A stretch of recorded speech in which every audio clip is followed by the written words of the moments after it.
अस्सलाम वालेकुम मेरे प्यारे दोस्तों भाइयों, क्या हाल है? खैरियत है? ठीक है? खुश है? तो मैं भी बहुत खुश हूँ, आप भी खुश हैं, अल्लाह का शुक्र है। आज जुम्मतुल मुबारक है और 24 जुलाई है। कुछ दोस्त कहते हैं जी कि इतना बड़ा सलाम करते हैं तो तारीख भी कभी बता दिया करें वैसे तारीख नीचे लिखी हुई होती है, यूट्यूब के ऊपर भी लिखी होती है, लेकिन चले उनकी फरमाइश पे बता भी दी है मैंने दोस्तों, आज एक इस्लामाबाद हाई कोर्ट ने बहुत अच्छा जो है ना वो डिसीजन दिया है। वो पब गेम्स, वीडियो गेम्स बच्चों की बनी हुई है पब, तो वो कोई गैर अखलाकी या इस तरह की गेम नहीं है। तो कुछ लोगों ने ऐसे ही जो है ना वो पीटीए वालों को, पाकिस्तान टेलीकम्युनिकेशन अथॉरिटी, पीटीए और पीटीआई एक ही चीज़ है, वैसे ये जहन में रख लें, पीटीए और पीटीआई एक ही चीज़ है। अच्छा, उनको दरख्वास्त दी पीटीए वालों को कि जनाब इससे जो है ना वो कोई ख़ुदकुशी वगैरह किसी ने की है पता नहीं, तो वो जी इस गेम के हवाले से कि ये पबजी देखने की वजह से ख़ुदकुशी हुई है तो उसके ऊपर जनाब उन्होंने आओ देखा ना ताओ, ना नोटिस, ना कुछ, और उस पबजी गेम के ऊपर पाबंदी लगा दी। बड़ा मीडिया में शोर मचा कि यार ये बच्चों की गेम है और इसमें कोई ऐसी बात नहीं है, और इसमें लोगों के बड़े बिजनेस इन्वॉल्व थे, तो काफ़ी मतलब कि शोर शराबा हुआ। बच्चों ने भी कहा कि इसके ऊपर पाबंदी नहीं लगनी चाहिए। लोगों ने कहा कि जी पाबंदी नहीं लगनी चाहिए, क्यों इसके ऊपर पाबंदी लगाई है? इस तरह की तो सारी, आप जो सारा दिन टीवी पे खबरें आती हैं जी फलाने ने खुदकुशी कर ली, फलाना कत्ल हो गया, फलाना, कोई भी ना दे उसको देख के भी कोई कर सकता है। बीवी ने खावंद को मार दिया, खावंद ने बीवी को, बच्चों को फलाना नहर में फेंक दिया, ये सारी खबरें आती हैं ना, तो उससे तो वो कहीं कम थी। तो इसके ऊपर खैर कुछ मीडिया पर्सनल और यूट्यूब वालों ने शोर मचाया, और इसके ऊपर फिर बिलाखिर जो वो कंपनी थी और कुछ लोग जो है वो इस्लामाबाद हाई कोर्ट में उन्होंने रिट फाइल कर दी। उन्होंने कहा जी ये हमारे कॉन्स्टिट्यूशन में, आइन में, ज़ाहिर है पाकिस्तान एक कॉन्स्टिट्यूशन मुल्क है, कॉन्स्टिट्यूशनल मुल्क है, और इसमें आइन और कानून की बालादस्ती हम कहते हैं। एक दो को छोड़ के हर जगह हमारे आइन और कानून की बालादस्ती रहती है। तो वो पिटीशन दायर कर दी सुप्रीम हाई कोर्ट में इस्लामाबाद में, तो उसको पीटीए को नोटिस हुआ। उन्होंने कहा जी बताएं आपने ये क्यों पाबंदी लगाई है बगैर किसी वजह के। असल में दोस्तों मैं आपको बताऊं, बड़े घपले होते हैं। ये पाबंदी लगाई है तो उनके ज़हन में था कि पता नहीं ये लोग आएंगे और हमें को माल पानी देंगे और ये है वो है, वो सीधा हाई कोर्ट में चला गया बंदा। तो इस्लामाबाद हाई कोर्ट के जस्टिस साहब ने आज बड़ा तफसीली फैसला दिया है, और उन्होंने कहा है कि फौरी तौर पे इस पबजी गेम को खोला जाए। उस गेम का नाम है पबजी, ठीक है, PUBG, पबजी।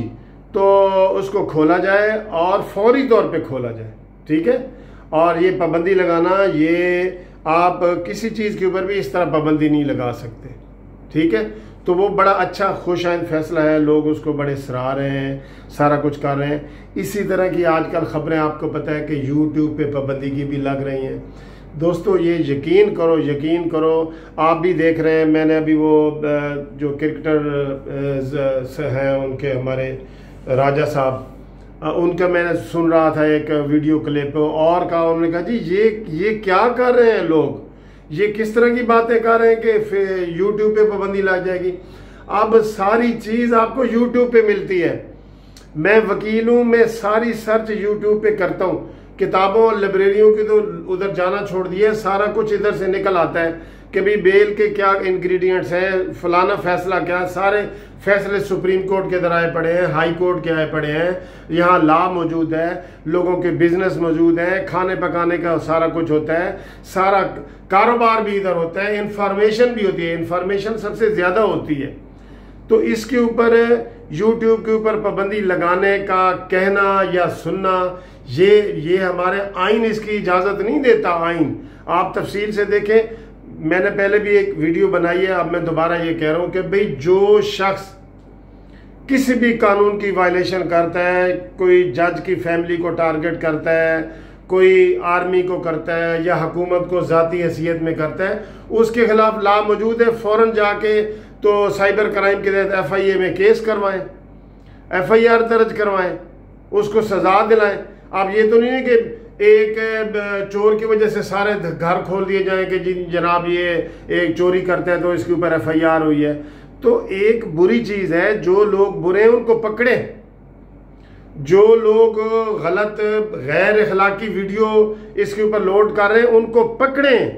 हमारा ये मुतालबा है कानूनी टीवी का कि जो लोग YouTube पे गैर अखलाकी, गैर कानूनी, इस तरह की गैर आईनी हरकतें करते हैं, उनके खिलाफ हम खुद पर्चा दर्ज कराने को तैयार हैं। ये गालम गलोच और ये वो जो भी करे, FIA में फौरन दरखास्त देनी चाहिए। मैं वैसे भी यूट्यूबर को कह रहा हूं कि अगर आप कोई वीडियो बनाते हैं और उसके ऊपर कोई बंदा कमेंट्स करता है जिसमें गाली गलोच होती है, आप उसके खिलाफ केस कर सकते हैं। तो हम ये कह रहे हैं कि हम उसके खिलाफ केस करेंगे। ये जैसे PUBG का एक फैसला हुआ है तो हमारी सुप्रीम कोर्ट इन चीज़ों को देखे।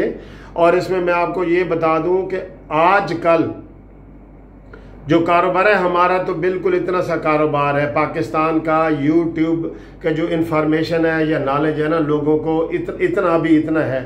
इंडिया इतने पैसे कमा रहा है यहाँ से, इंडिया।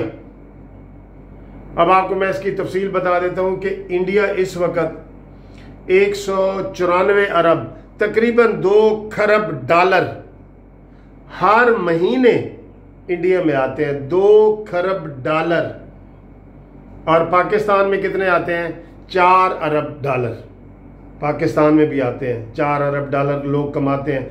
लेकिन अभी उस दिन एक मैं वीडियो बल्कि खुद मैंने बनाई कि लोग इधर आएं, ये कारोबार करें, सारा कुछ। आप पाकिस्तान में जैसे ज़र मुबादला से हमारा सबसे बड़ी पाकिस्तान की जो इनकम होती है वो ज़र मुबादला से होती है ना, कि जो लोग बाहर बैठे हैं, जाबे कार हैं मिडल ईस्ट में, यूरोप में, अमेरिका में, वो पाकिस्तान में पैसे भेजते हैं। इससे हुकूमत को फ़ायदा होता है, हुकूमत को टैक्स मिलता है, ज़र मुबादला मिलता है। इससे भी जो पैसे बाहर आते हैं हुकूमत को बहुत फ़ायदा हो सकता है इसमें। अब ये कोई मामूली वो नहीं रही कि जी ये कोई अयाशी का सामान है या ये कोई जो है ना ये ऐसी चीज़ है, ये ऐसी चीज़ नहीं रही है। अब इसके ऊपर सारा कुछ इसके ऊपर बना हुआ है और हमें ये चाहिए कि हम इसको बल्कि इसको प्रमोट करें, इसमें इन्वॉल्व हो। हमारे जो दोस्त हैं पाकिस्तानी लोग हैं, इसमें हमें नॉलेज मिलता है बड़ा रिच। इस्लामी नॉलेज कितना मिलता है, मैंने कोई इस्लामी चीज़ देखनी होती है यूट्यूब पे, कितने हर आलम दीन ने यूट्यूब के ऊपर उसकी वो तकरीरें आती हैं, तहरीरें आती हैं, उसके जनाब फतवे आते हैं, सारा कुछ होता है। तो ये कोई ऐसी चीज़ नहीं रही कि जनाब कोई कहे कि जनाब ये सिर्फ अयाशी के लिए है या इस तरह की चीज़ों के लिए, ये ऐसी कोई चीज़ नहीं रही। इसलिए ये बड़ा अच्छा फैसला है। इंशाल्लाह यूट्यूब के हवाले से भी यही फैसला होगा। मैं सुप्रीम कोर्ट में पेश होना चाहता हूँ, यूट्यूबर एसोसिएशन की तरफ से पेश होना चाहता हूँ और ख़ुद भी मैं ज़ाती तौर पे भी पेश होना चाहता हूँ। और इंशाल्लाह मैं उम्मीद है पेश भी हूँगा जिस दिन ये केस लगेगा। हम जज साहब को ये बताएंगे कि पाकिस्तान के ख़िलाफ़, आर्मी के खिलाफ, जजों के खिलाफ कोई पाकिस्तान में कोई ऐसा चैनल नहीं है जो कर रहा हो। कोई चंद 1-2 चैनल अगर कर रहे हैं तो वो बाहर से वो चैनल चलाते हैं। कोई दुबई में बैठे हैं, कोई लंदन में बैठे हैं, कोई अमेरिका में बैठे हैं, वो चैनल चला रहे हैं। पाकिस्तानी चैनल चला ही नहीं सकता। मैं किस तरह गैर कानूनी बात करूंगा? तो जनाब कानूनी टीवी चैनल की तरफ से आप सब दोस्तों को ये मैं कहता हूँ कि इंशाअल्लाह ताला आप परेशान ना हो। मुझे बड़े ही फ़ोन आ रहे हैं कि जनाब आप कानूनी हैं तो आप सुप्रीम कोर्ट में जाएं और करें, और ये हमारे लिए मसला पैदा हो रहा है। कुछ लोगों के लिए वाकई रोज़गार का भी मसला है, कुछ लोग इसी के ऊपर ही सारा निर्भर कर रहे हैं। गरीब जो आजकल के जो नए स्टूडेंट वगैरह आ रहे हैं जो जॉबलेस हैं, वो इधर से उनको जाबें मिल रही हैं, तो ये हम चाहेंगे कि ये चीज़ ख़त्म हो जाए। वैसे तो जॉब हुकूमत के पास तो जॉब्स हैं ही नहीं। इधर अगर कोई यूट्यूब के ज़रिए या सोशल मीडिया के ज़रिए कोई अपना नॉलेज करके कुछ करके कमा रहा है तो ये उसका जायज़ कानूनी हक़ है और इसके ऊपर किसी सूरत पाबंदी लगेगी भी नहीं, लगनी भी नहीं चाहिए। हम इंशाल्लाह अदालत में जाकर रिक्वेस्ट भी करेंगे, पेश भी होंगे और अपना मौक़िफ़ भी बनाएंगे। अस्सलाम वालेकुम, खुदा हाफिज़।